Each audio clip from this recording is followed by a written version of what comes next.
Hey everybody, this is Zero from Zero Gunpla Reviews. In this episode, we're going to cover the HG version of the High New Gundam from the alternate universe version of Char's Counterattack, to be specific, because the regular New Gundam is the main universe's counterpart. So I picked this up at our friends at Galactic Toys. The links is down below. So is the GoFundMe and the Patreon. So yeah, this dude is an alternate universe counterpart to the New Gundam, much like how I believe the Sazabi is the counterpart to, is the real universe's counterpart to the alternate timeline's equivalent of the Nightingale. I could be wrong, but I think it is the Sazabi. I'm just not sure on that. So let's get into the review. So I can explain everything about this alternate counterpart to the New Gundam. So this is a High New Gundam with everything that comes with it. It has 3 hands. What's that other hand? Oh, never mind. Sorry about that. Gotta put that on camera. There's the 3rd hand. And there he goes. Yeah, cautionary tale. He's a bit back heavy, so be careful if you tap him lightly. He could fall backwards. Kind of annoying. Another thing. So the sticker, it comes with sticker decals, which in my opinion, I'm not against. They're a lot easier to deal with in my opinion than the water slide decals, but not as easy as say the dry rub-on decals, but that's just my personal opinion. The problem is certain one of them are useless, like, thank God I have the beam saber here. The sword here, the symbol here, here.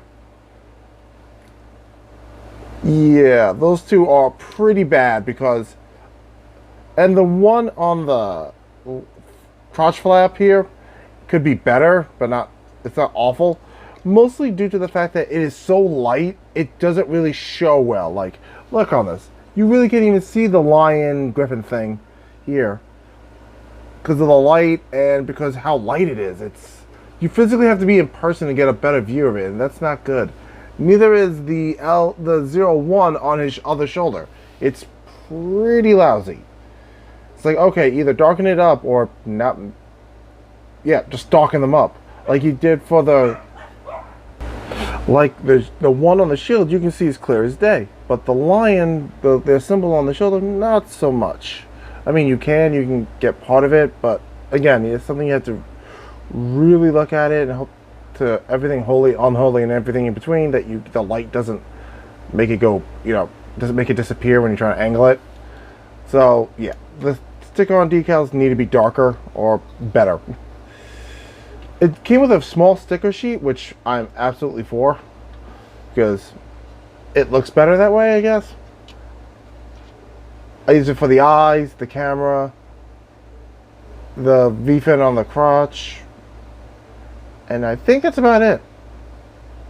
Oh, and I think maybe the scope of the gun? No, they didn't have a scope on the gun. Yeah, and I didn't use the other one on this one. They didn't come with a scope one. Don't know what the other 2 were for then, to tell you honestly. Weirdly enough, you cannot shoot the beam rifle in both hands, I believe.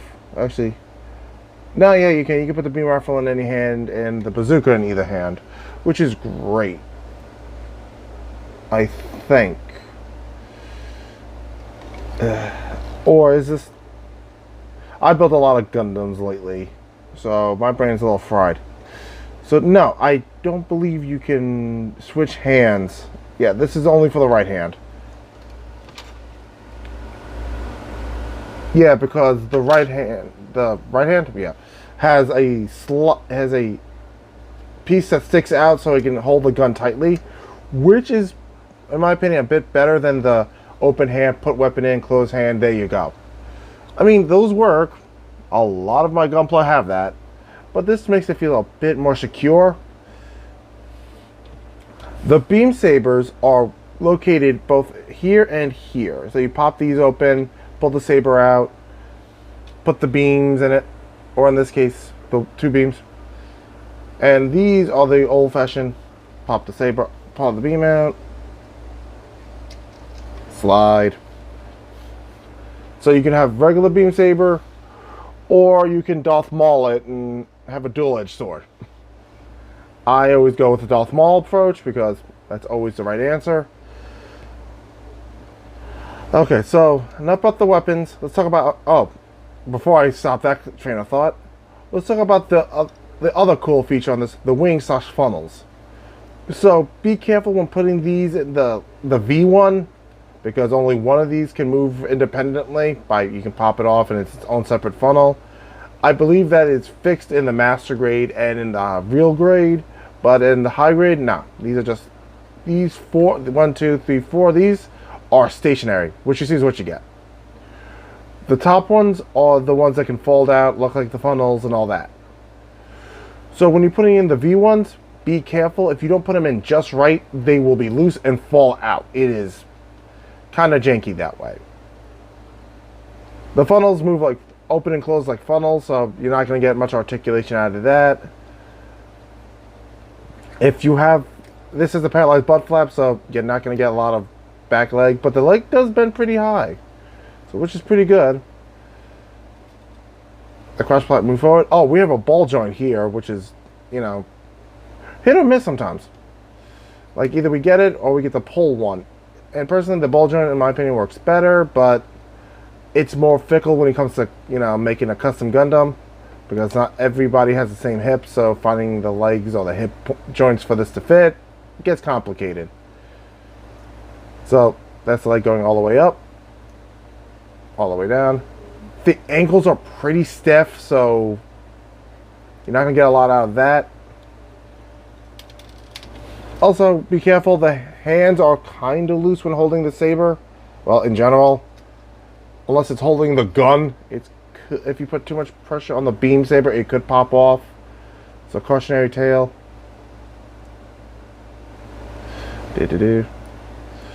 So every time I do an episode now, it seems like something's falling off and breaking. Okay. Pop. There we go. And something fell. I don't know what. Oh. Great. One of the vernier fell off. Yeah, that's another thing. Be careful. Those things will roll. It fell to the abyss. I'll deal with that another day. Downside. The wings do not close. You cannot fold, make them look thinner to save space. So, I mean, it looks as angelic as all sin and looks really cool, but it is a space eater. So my best answer is fold it up this way, and yeah, that's about it. So yeah, articulation in the arms, not that great. Shoulder articulation, the shoulder guard does go up and down, so that's pretty interesting. Most shoulder guards stay pretty stationary, unless they have a weapon attached, and then they move a bit. By the way, if you do put the wings like that, it will make it more back heavy, because all the weight's in one position. Opened out gives it more, you know, stretch out the weight a bit. So it's a little bit better for you. So that's the High New Gundam and its basics. Panel lines. Don't forget to panel line this to break up all the white, because if you don't, you're going to get something like this. It looks fine as is, but it's a lot of white on white on white and blue. So you're not going to, if you are more particular with your color scheme, this is not going to be the one for you. Just going to be honest. So let's wrap up this review and summarize the Gunpla. So, all in all, the high grade, High New Gundam is pretty solid. I say pretty solid because you literally saw the vernier take a jump and the hand fall apart. So, all in all, pretty solid. It's a good build. To me, it didn't take that long, like an hour and a half, 2 hours. I took a break every few minutes because I was hungry. Well, not really hunger, mostly because of my back, but yeah. This isn't anything too difficult. But like I said, be careful about the verniers and the hands. And you'll be all along really okay, happy with this little dude. So like I said, I picked him up at Galactic Toys. Link down below. Patreon's ready to go. So if you want to help support the channel, click down below. So is the GoFundMe. The Facebook group is there. Check out the website for up-to-date handwritten reviews. Well, as much as handwritten as typed. So thanks for watching, and I'll catch you guys in the next episode. Remember to like, comment, subscribe, hit that bell for notifications, and I'll catch you in the next episode.